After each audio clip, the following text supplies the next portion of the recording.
Hey guys, what's up? So we're headed over to the garage because today we're going to switch out the gearing on the CBR and gear it down so that it accelerates a little bit better. We're going to go from a 14T front sprocket to a 13T. But first, we got to drive over there, so let's go. Got Gypsy out and we should be good to go.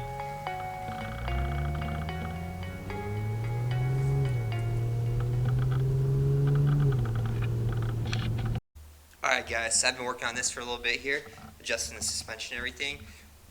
What I did is I put it up on jack stands on the swing arm so I could actually work on it and spin the rear tire here. So basically I'm going to walk you through what I did.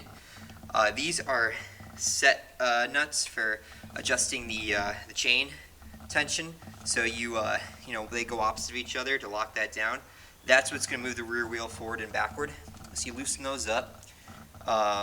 Axle nut, you gotta loosen him up, and then you can kind of smack the back of the wheel there and shift it forward enough to get this guy out, and this guy locks down.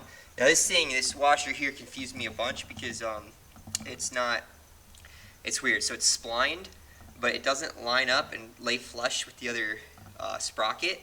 It goes opposite it, that way the sprocket's locked in there. Once I figured out why it did that, it was pretty easy, but it kind of goes so that these ridges, try to focus the camera, so that these ridges will catch on the ridges of the crank here. So the chain needs to have about 1 inch of free play. So I got about 1 inch of free play. Chain was a little too loose before actually. And I got, what way you want to do, you want to make sure, use a tape measure to make sure that your alignment's good. You're going to measure from the, alright, so this is the old 14-tooth sprocket. You see it says it on there. The new one is a JT sprocket, Japanese company. Little Japanese symbols on there. Pretty sweet, honestly. Not gonna lie. Let's see. So 1 inch chain play. I'm gonna re-lubricate the chain. You gotta get the alignment, otherwise the wheel's gonna be crooked. Yeah, I don't think I'm missing anything. That was a pretty straightforward job.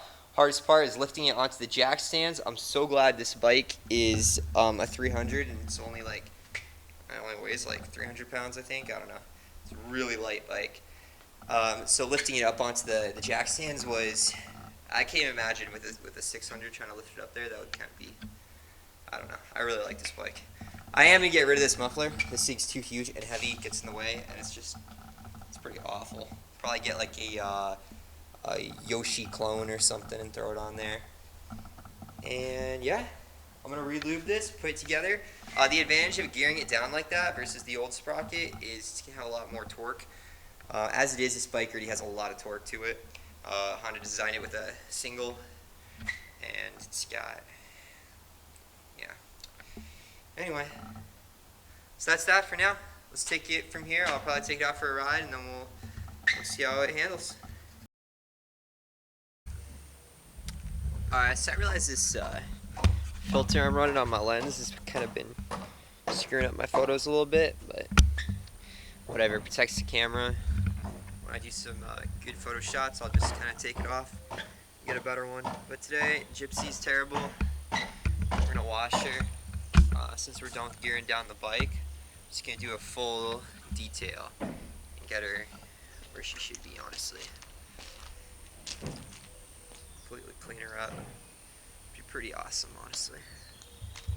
Kind of stuck here, so if I'm stuck inside, I'm gonna make the most of it.